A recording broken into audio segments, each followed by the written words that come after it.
और दोस्तों, कैसे हैं आप सभी लोग? उम्मीद करता हूं ठीक होंगे।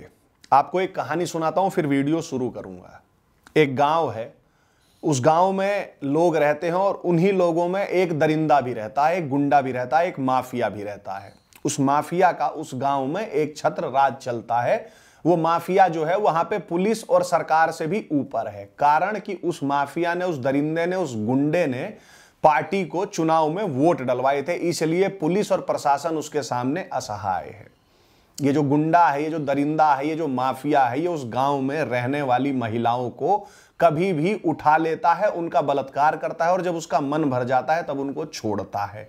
ये माफिया, ये गुंडा, ये दरिंदा उस गांव के लोगों की जमीन पे कब्जा कर लेता है, उनके खेतों पे कब्जा कर लेता है। आपको ये जो कहानी है, ये किसी साउथ इंडिया की फिल्म की स्क्रिप्ट लग रही होगी, पर ये किसी साउथ इंडियन फिल्म की स्क्रिप्ट नहीं है। ना ही मैं स्क्रिप्ट राइटर हो गया हूं जो मैं आपको फिल्मों की स्क्रिप्टें सुनाने के लिए वीडियो बना रहा हूं। जी, मैं बात कर रहा हूं बंगाल के ही एक जिले नॉर्थ 24 परगना के सब डिवीजन बशीरहाट में पड़ने वाले एक गांव संदेश खली की। जी, उस गांव में जो मैंने दरिंदे का नाम लिया, उस दरिंदे का नाम है शेख शाहजहां। जिस पार्टी को उसने वोट दिलवाए थे उस पार्टी का नाम है टीएमसी। पर जो इस शेख शाहजहां का कहें तो संदेश खली में एक छत्र राज चलता है, जैसे कांचा चीना का मांडवा में चला करता था। अभी आप सबने खबरें सुनी होंगी कि कुछ दिनों पहले बंगाल में ईडी वाले रेड मारने गए थे, जहां उनके ऊपर ही हमला हो गया। ये ईडी पे जो हमला हुआ है, ये हमला तब हुआ है जब वो शेख शाहजहां पे पीडीएस में हुए स्कैम पे जांच करने के लिए गए थे संदेश खाली। ईडी वालों को शेख शाहजहां नहीं मिला, उसके लोग मिले, उन लोगों ने ईडी वालों पे हमला किया। सोचें, इसकी हिम्मत देखें। और उसके बाद से ये शेख शाहजहां जो है वो गायब है। जब शेख शाहजहां को गायब हुए महीने भर से ज्यादा का समय हो गया, तो वहां जो लोकल एरिया में जो लोग थे, जो इसके प्रताड़ित थे, जो इसके आतंक से भयभीत थे, उनके अंदर थोड़ी सुगबुगाहट होने लगी, उनमें थोड़ी हिम्मत हुई, उनमें थोड़ी ऊर्जा का संचार हुआ। उनको उम्मीद की किरण दिखी कि शेख शाहजहां का कुछ हो सकता है। और 8 फरवरी 2024 को संदेश खाली की सड़कों पे वहां की महिलाएं उतरी और प्रदर्शन करने लगी। स्पेसिफिकली कहूं तो सड़कों पे हिंदू महिलाएं उतरी और प्रदर्शन करने लगी। और स्पेसिफिकली कहूं तो सड़कों पर हिंदू समाज की जो सोकॉल्ड, जिनको एससी एसटी तबका कहा जाता है, अधिकतर महिलाएं उस समाज की थी, वो सड़कों पे उतरी और प्रोटेस्ट करने लगी। इन महिलाओं ने 2 आरोप लगाए हैं। पहला आरोप है कि शेख शाहजहां और उसके जो गुंडे हैं वो इन लोगों की जमीनों पे कब्जा कर लेते हैं। और दूसरा आरोप वो है जो सुन के हम सबको ये स्वीकार कर लेना चाहिए कि हिंदू जो हैं वो नपुंसक हो ही चुके हैं। अब एक ऑफिशियल घोषणा होनी बाकी है। इन हिंदू महिलाओं ने शेख शाहजहां पे यह आरोप लगाया है कि शेख शाहजहां और उसके जो गुंडे हैं वो उस गांव में घरों का सर्वे करते थे। सर्वे में क्या होता था? तो सर्वे में ये पता करते थे कि किसके घर में लड़की जवान हो रही है, किसके घर में किसकी बहू सुंदर है, किसकी महिला ज्यादा सुंदर है। जिस लड़की, जिस महिला, जिस बहू पे इनको पसंद आ जाती थी, उस महिला को ये उठा के जबरदस्ती ले जाते थे और उसका बलात्कार करते थे। 1 दिन, 2 दिन, 10 दिन, 20 दिन, जब तक इनका मन नहीं भरता था तब तक उस महिला का ये बलात्कार करते थे और उसके बाद फिर उस महिला को छोड़ देते थे। और ऐसी कोई 1-2 महिला नहीं है, ऐसी न जाने कितनी महिलाएं हैं। आप देश की केंद्रीय मंत्री स्मृति ईरानी का ये बयान सुने। While speaking to the media, have said TMC party लोक देखे जाबे कोन बाड़ीर बऊ देखते सुंदर. Translation: Men of the TMC party will come to homes and check which woman is beautiful. In Bangla, they said to journalists, "Ke kom boyshi," who is how young.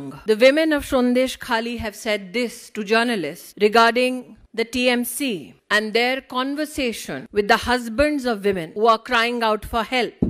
In Bangla, the husbands of these Hindu women were told, "Tumi shami hote paro, kintu tomar kono odhikar nei." The Hindu women's husbands were told, "You can be a husband indicating in name only, but you will now have no rights." Then the Bangla women have said to journalists about the TMC, "Niye chole jabe rater por rat. They will take us night after night." They say, "Jotokkhon tater monta na bhorbe, ততক্ষণ তোমার Rihai nahi. Till the time the TMC men were not satisfied, night after night, you have no escape. Ladies and gentlemen of the media, these are the women of Sandesh Khali who are crying out for help, for protection. Mamata Bandyopadhyay is known for the genocide of Hindus. That she will now allow her men to pick out Hindu young married women to be raped night after night in the TMC office cannot be articulated in mere words. The question is, can we as citizens be mute spectator? Who is this man who is charged by the women of Sandesh Khali of mass rape of Bengali Hindu women? And I say this because these women, when they spoke to the media locally, said that they were particularly identified for being married and Hindu. Till now, everybody was wondering who is Sheikh Shahjahan. Now the question is that Mamata Bandyopadhyay has to answer, where is Sheikh Shahjahan? और जब मन भर जाता है तो उन महिलाओं को छोड़ देते हैं। और ये सब पार्टी कार्यालय में हो रहा था। इन महिलाओं का बलात्कार पार्टी कार्यालय में हो रहा था, उस पार्टी कार्यालय में जिसकी नेत्री ने अपने जीवन की पूरी राजनीति मां माटी मानुष की अस्मिता के इर्द गिर्द करी है। किसे पता था कि जब ये नेत्री मां माटी मानुष की अस्मिता के लिए मुझे वोट दो कह रही हैं तो उसमें मां की अस्मिता को बचाने के लिए जो है शेख शाहजहां से परमिशन लेनी पड़ेगी। किसे पता था कि मां माटी मानुष की अस्मिता में शेख शाहजहां जैसे दरिंदे एक्सेप्शन होंगे। और जब ये सब होने लगा, जब ये चर्चा में आने लगा, तो बंगाल की महान बहादुर करेजियस पुलिस, वो बंगाल की महान बहादुर पुलिस जो पहले तो संदेश खाली की इन महिलाओं के बलात्कार को नहीं रोक सकी, जब बलात्कार हो गया तो इन महिलाओं को यह भरोसा नहीं दिला सकी कि यदि ये पुलिस के पास न्याय मांगने आए तो पुलिस इनको न्याय दिलाएगी। वो बंगाल पुलिस जो ईडी वालों को शेख शाहजहां के गुंडों से पिटने से नहीं बचा सकी, वो बंगाल पुलिस जो आप वीडियो देख रहे हैं अब तक शेख शाहजहां को गिरफ्तार नहीं कर पाई, वो महान बंगाल की द बंगाल पुलिस इन बलात्कार पीड़ित महिलाओं से निर्लज्जता से उनके बलात्कार की मेडिकल रिपोर्ट मांग रही है। जब यह घटना चर्चा में आई तो बंगाल के गवर्नर वहां दौरा करने पहुंचे और दौरा करके जो आए, जो उन्होंने कहा वो आप खुद सुने। Nor is this a fault-finding exercise. I want to tell you the impressions which I gathered from what I saw in the field. What I saw was ghastly, shocking, shattering to my senses. I saw something which I should never have seen.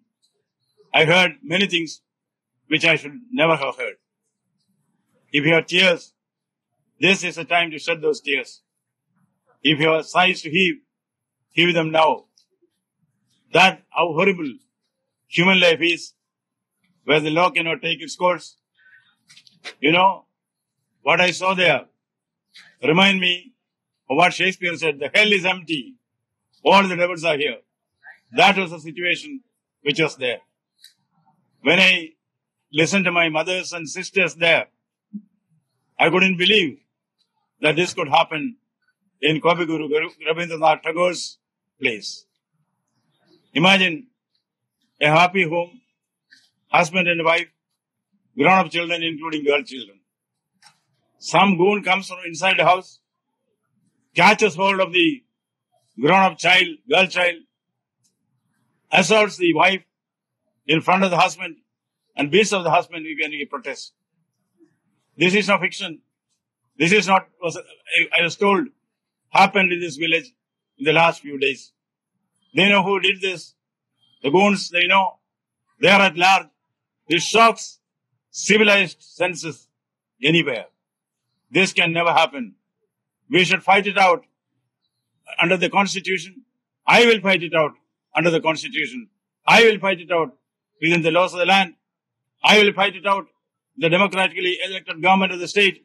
Certainly, we will spare no efforts to see that the guilty are punished. Confidence is restored in the women. A society which leaves its women to fend for themselves, to defend for themselves. If the women had to come out of the houses in numbers, and protest against this ghastly crime that went around unchecked by the authorities. Shame for us. Shame for society. This is not what should happen in a civilized place like Bengal. Bengal के governor को ये ghastly shocking shattering to my senses लगा। बंगाल के governor कह रहे हैं मैंने वहां वो देखा जो मैंने आज तक नहीं देखा था। बंगाल के गवर्नर लोगों से ये कह रहे हैं कि यदि आपके पास आंसू हैं तो this is the time to shed those tears.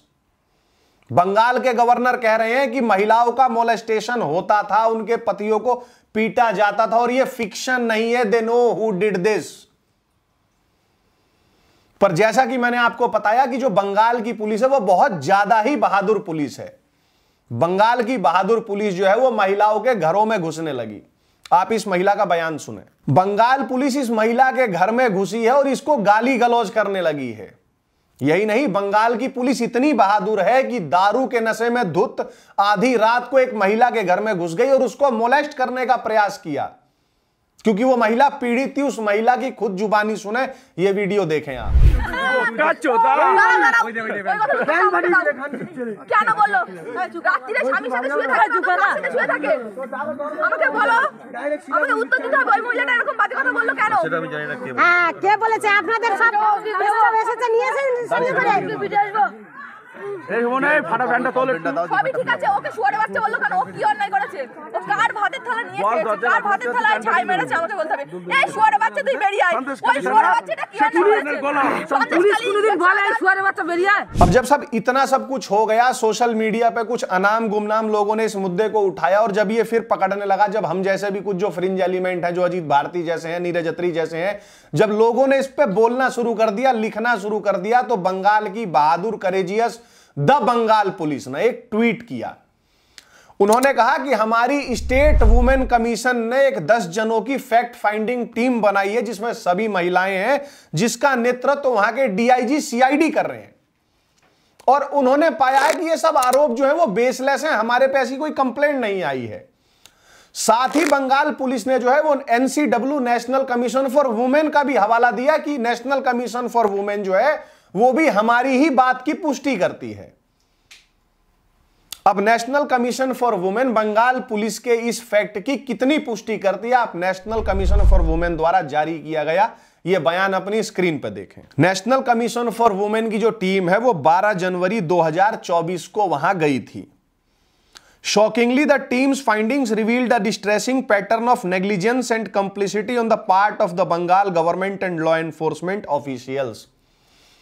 National commission for women कह रहा है कि जो बंगाल की सरकार है और जो एनफोर्समेंट ऑफिशियल्स हैं वही नेग्लिजेंस कर रहे हैं, कंप्लिसिट हैं। एनसीडब्ल्यू के मेंबर डेलिना खोंडगुप का कहना है, उन्होंने expressed profound dismay at the attitude displayed by local police authorities during their visit to Sandeshkhali. The director general of police DGP reportedly refused to cooperate with the NCW and superintendent of police SP failed to provide any form of escort or assistance to the team। यानी जब national commission for women वाली team वहां संदेश खाली गई है तो जो वहां के डीजीपी साहब हैं उन्होंने किसी भी प्रकार से कोऑपरेट नहीं किया है, और जो लोकल वहां के सुपरिटेंडेंट साहब हैं, एसपी साहब हैं, जिनके सैलरी जो है हमारे टैक्स के पैसों से आती है, मेरे बाप के टैक्स के पैसों से, आपके बाप के टैक्स के पैसों से, मेरे द्वारा दिए गए टैक्स से, आपके द्वारा दिए गए टैक्स से, उन सुपरिटेंडेंट साहब ने इस नेशनल कमीशन फॉर वुमेन को कोई भी एस्कॉर्ट प्रोवाइड नहीं किया, कोई सुरक्षा प्रोवाइड नहीं की है वहां जाएं और वहां फैक्ट फाइंडिंग कर पाए। और आप याद रखें ये वो जगह जा रहे थे नेशनल कमीशन फॉर वुमेन वाले जहां से कुछ दिन पहले ही ईडी वाले पिट के आए हैं, वो ईडी वाले जिन्होंने सबका मोर बना रखा है। एनसीडब्ल्यू वाले ने अपने प्रेस में ही देखिए क्या लिखा है, victims recounted instances of physical and sexual violence perpetrated by both police officers and members of Trinamool Congress. NCW को वहां विक्टिम्स ने बताया है कि उनका जो बलात्कार हुआ है, उनका जो मोलेस्टेशन हुआ है, उनके साथ जो एब्यूज हुई है वो पुलिस वालों ने भी करी है। वो पुलिस जो हमको लगता है कि हमको बचा लेगी। टीएमसी पार्टी के कार्यकर्ताओं ने, जिस शेख शाहजहां जिसमें है, जो मेन उसमें क्या कहते हैं, जो सबसे बड़ा हेंचमैन है, एनसीडब्ल्यू अपनी रिपोर्ट में कह रही है बंगाल पुलिस, आप तक ये पत्र नहीं पहुंचा क्या? आगे एनसीडब्ल्यू जो है इसी रिपोर्ट में लिख रही है कि The women of the village detailed a litany of horrors they have endured, including harassment, torture, and flagrant violation of their dignity and rights. अब भी कुछ बच गया है क्या जो बंगाल पुलिस को नहीं दिखाई दे रहा है? और जब ये सब हो गया, जब एनसीडब्ल्यू वाला जो ये पर्चा जो है लोग बाग घुमाने लगे, सोशल मीडिया पे चलने लगा, तो बंगाल की बहादुर पुलिस ने ट्वीट किया। उस ट्वीट में लिख रही है कि विलफुल मिस इंफॉर्मेशन जो फैला रहे हैं उनके खिलाफ सख्त से सख्त कार्रवाई होगी। विलफुल मिस इंफॉर्मेशन क्या माना जाएगा? बंगाल पुलिस तो कह रही है कि ऐसा कुछ हुआ ही नहीं है, पर एनसीडब्ल्यू, गवर्नर, वहां की महिलाएं कह रही हैं उनका बलात्कार हुआ है। तो फिर तो विलफुल मिस इंफॉर्मेशन फैलाने के जुर्म में बंगाल पुलिस को प्रोसिक्यूट किया जाना चाहिए। जिस बंगाल पुलिस के अधिकारी ने ट्वीट किया है उसको जस्टिस दिया जाना चाहिए, क्योंकि it is not the people like us who are spreading wilful misinformation, it is the Bengal police itself which is spreading wilful misinformation. I don't know on the orders of whom, may be the lady जिसने कहा था मैं मां माटी मानुष की अस्मिता बचाने के लिए बंगाल में आई हूं। और ये जो बंगाल की जो महान बहादुर करेजियस पुलिस है, जो इतनी लॉ एनफोर्समेंट वाली हो गई है, जो लोगों को प्रोसिक्यूट करने की धमकी दे रही है, जब लोग इसके इसी ट्वीट में इसको फैक्ट्स देने लगे, बताने लगे, इनसे सवाल पूछने लगे, तो इन कायरों ने उन ट्वीट्स को हाइड करना शुरू कर दिया। आप सोचें, मतलब एक होता है ना सप्रेस करना सच को, आप देखें कि किस प्रकार से किया जाता रहा होगा आज तक इस देश में। ये संदेश खाली की जो घटना है कि ये सैंपल है, जैसे कहते हैं ना एक चावल से चेक हो जाता है। आप देखें कि लॉ एंड ऑर्डर की क्या सिचुएशन है इस इंडिया, दैट इज भारत में, जो एक संविधान से चलता है, बाबा साहेब के संविधान से चलता है। और ये सब उस देश में हो रहा है जो 15 अगस्त 1947 को आजाद हो गया था। ऐसा हमको हर 15 अगस्त को 2 लड्डू और 1 समोसा देके या एक केला पकड़ा के बताते हैं। ये उस देश भारत में हो रहा है जिसमें 2 छुट्टियां तो इसलिए है कि जी एक दिन तो भारत के लोगों ने खुद को संविधान दिया था जिससे ये देश चलेगा, और एक दिन की छुट्टी इस बात की कि भारत देश 15 अगस्त 1947 को आजाद हो गया था। और सबसे बड़े दुख की बात क्या है कि हम भारत के लोग भी कितने चूतियां हैं जो चूतियां बन रहे हैं। मेजोरिटी को यह लगता है कि भारत देश एक मतलब सिस्टम से चल रहा है, यहां पे एक सिस्टम है। क्या सिस्टम है वो? क्या रूल ऑफ लॉ है? जब तुम्हारी महिलाएं सुरक्षित नहीं है, उनका बलात्कार हो जा रहा है, और उनका बलात्कार हो गया ये कहने पे लोग जेल में डाल दिए जा रहे हैं। जिस लड़के विकास सिंह ने ये सारा ऑर्गेनाइज करवाया था, जो मीडिया वालों की बाइट दिलवाई थी, उन महिलाओं से सब किया था, उस लड़के को बंगाल पुलिस ने अरेस्ट कर लिया है। क्या करेंगे आप? कहीं हम तो आजाद हो गए हैं, अब थोड़ी नहीं गुलाम हो जाएंगे। और जो ये बंगाल की बहादुर पुलिस है, द बंगाल पुलिस, इसने जब देखा कि सब कुछ करके, ट्वीट भी हाइड करके, ये सब करके भी नहीं रुक पा रहा है, तो इन्होंने क्या किया? तो इन्होंने 5 महिलाएं, उनके नाम सुने, बीना मंडल, राखी पात्रो, रत्ना दास, काकोली दास और पियाली दास। ये वो 5 महिलाएं हैं जिन्होंने टीवी पर आके संदेश खाली का सच बताया था, शेख शाहजहां की असलियत से दुनिया को वाकिफ कराया था। इन 5 महिलाओं को उठा लिया मतलब उठा लिया, कोई FIR, कोई डायरी, कुछ नहीं। उठा के इनको कोर्ट में ले गई, वहां इनसे बयान दिलवा दिया, अपनी मर्जी के मन मुताबिक बयान दिलवा दिया। आप इन महिलाओं का बयान खुद सुने और आप जांचें कि ये महिलाएं बिना किसी प्रेशर में कितना बयान दे रही हैं। ये बयान देखें आप। हमें अपना जमीन चाहिए, हमारा मान सम्मान जो है वो वापस चाहिए, वो मिलेंगे दोबारा से। जो हमें उठा के पीटता था, मारता था, जो लड़कियों को उठा के ले जाता था, वो मान सम्मान वापस कर सकता है क्या? ये शाहजहां, उसके वाहिनी में है शिबू, उत्तम, संजू, रंजू और भी बहुत है। रात भर हम सो नहीं पाते। रात को आके गेट में, खिड़की दरवाजा में वो लोग खोलने की बोलते रहते हैं, लेकिन हम खोलते नहीं है।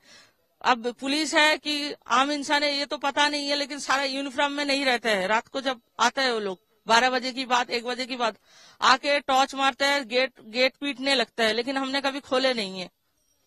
हम जो न्यूज में ये बात कर रहे हैं, हमें भी डर रह रहा है कि रात को हम घर पे रह पाएंगे कि नहीं, ये डर भी सताते हैं। कितने दिन होगी का भरोसा आया है? नहीं, हमें पुलिस के ऊपर कोई भरोसा नहीं है। हुआ है उसमें? नहीं, कुछ नहीं हुआ है।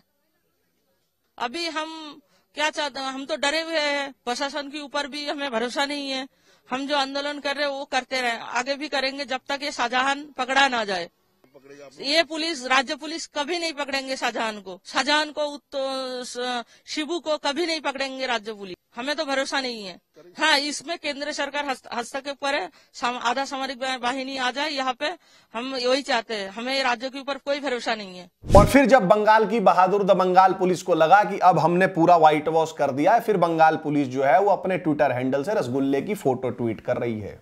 इनको टैक्स मुझे लगता है रसगुल्ले की फोटो ट्वीट करने के लिए ही दिया जा रहा है। इनको ऐसा लग रहा है ये रूल ऑफ लॉ, जस्टिस, ये सब मेंटेन करने की तो जरूरत ही नहीं है, या फिर टैक्स देने वाले इस देश में मूर्ख हैं। मेरे मुंह से गाली निकल जाएगी, मैं इसलिए टैक्स पेयरों पे तो बात ही नहीं करना चाह रहा। जो 30% टैक्स भर रहे हैं ना, सुबह जाके 9 बजे स्टैंप करते हैं, अंगूठा चिपकाते हैं, फिर शाम को 6 बजे निकल के आ पाते हैं, फिर बॉस का आ जाता है कि एक ये जूम मीटिंग में भी ज्वाइन हो जाओ।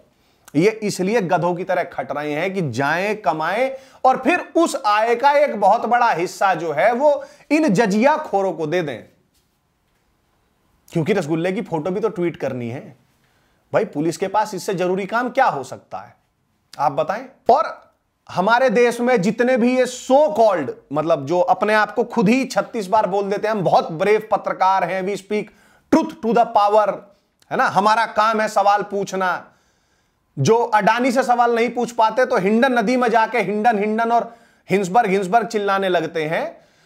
वो रवीश कुमार, ये प्रसून वाजपेयी, ये अजीत अंजुम, ये अरफा खानूम शेरवानी, ये रोहिणी सिंह, ये सिद्धार्थ वरदराजन, ये तवलीन सिंह, और ये जितने भी ये मतलब XYZ जितना भी इन चिलांडरों का ग्रुप है, जो अलीबाबा 40 चोरों का जो ये समूह है, इनमें से किसी ने भी एक वीडियो, एक ट्वीट, एक पोस्ट उन संदेशखाली की महिलाओं के लिए नहीं किया है।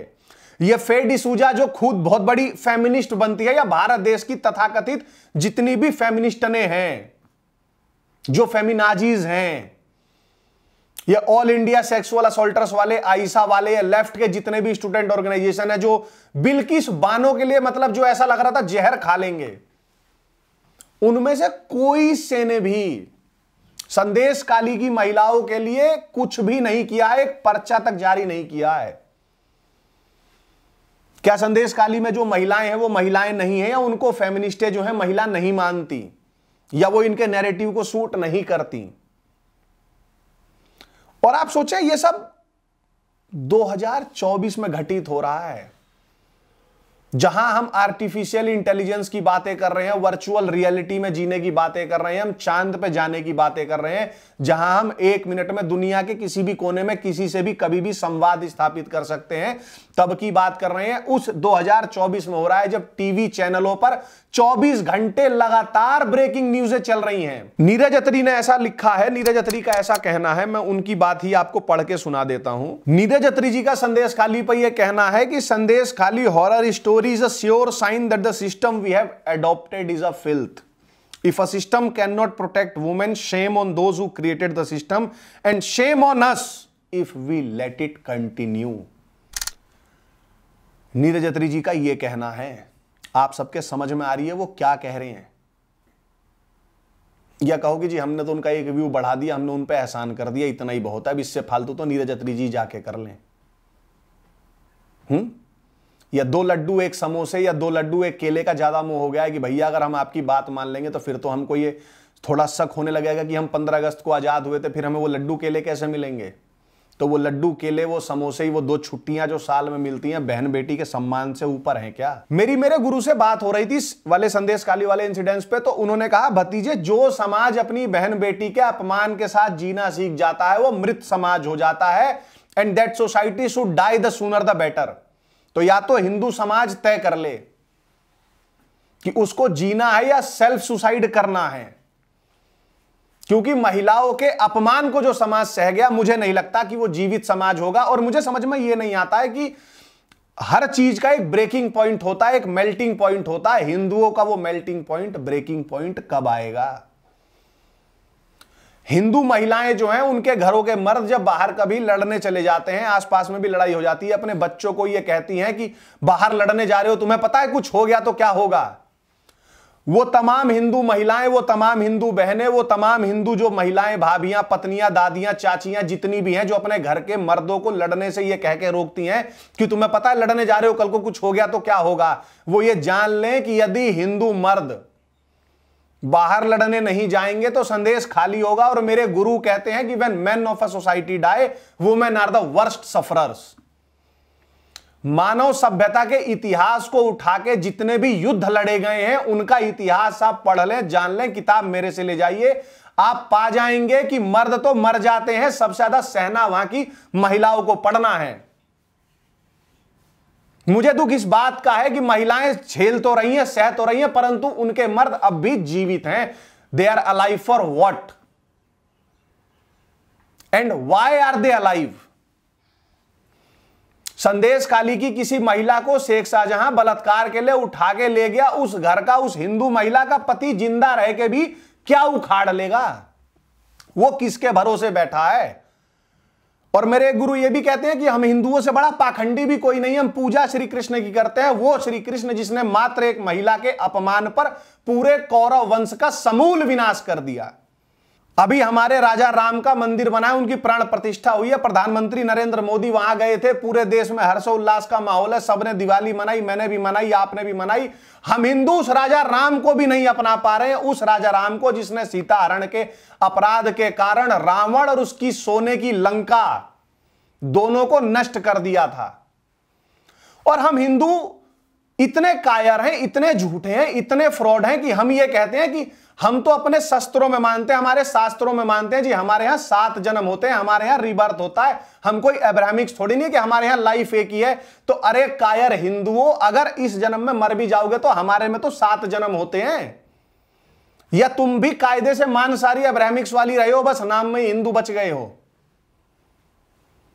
भाई जैसे तुम्हारा जन्म हुआ, उस जन्म का कुछ हेतु था कि नहीं था, या तुमने सिर्फ जन्म इसलिए लिया था कि पहले 10th 12th कर लोगे, फिर IIT में एडमिशन ले लोगे, वहां नहीं हुआ तो BA में ले लोगे, BA में लेके UPSC की तैयारी कर लोगे, वो क्लियर कर लोगे, फिर जाके कहीं ब्यूरोक्रेट बन जाओगे, फिर किसी मंत्री से लात खाओगे, फिर रिटायरमेंट हो जाएगा, फिर कहीं घूमते भटकते फिरोगे, फिर अपने बच्चों को सेटल करने के उसमें रहोगे, फिर एक दिन मर जाओगे। मुझे ऐसा लगता है कि मनुष्य जीवन का उद्देश्य इन चीजों से थोड़ा सा बढ़ के है।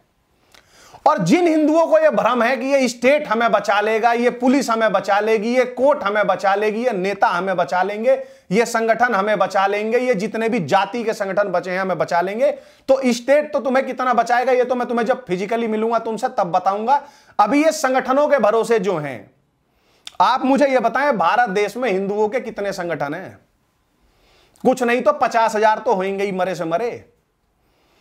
हिंदुओं की तमाम जातियों के नाम पे, ब्राह्मण जाति के, क्षत्रिय जाति के, वैश्य जाति के, दलित जाति के, OBC जाति के, इन तमाम जातियों के कितने संगठन है? तो ये भी 1 लाख के करीब होंगे। संदेश खाली में जिन महिलाओं का बलात्कार हुआ है वो हिंदू महिलाएं थीं। सभी हिंदू संगठन इस बात को सुने। जिन महिलाओं का बलात्कार हुआ उनकी कुछ ना कुछ जाति थी, तो ये जितने भी जाति के नाम पे संगठन बने हैं वो भी ध्यान से सुने। और जो इन दोनों के भरोसे बैठे हैं वह हिंदू और ध्यान से सुने कि ये बात हमको पता नहीं लगती यदि शेख शाहजहां फरार नहीं होता और उन महिलाओं ने खुद हिम्मत करके सड़कों पर उतर के अपनी आप बीती नहीं सुनाई होती। ये हिंदू संगठन क्या बंगाल में नहीं है? और हैं तो क्या कर रहे हैं?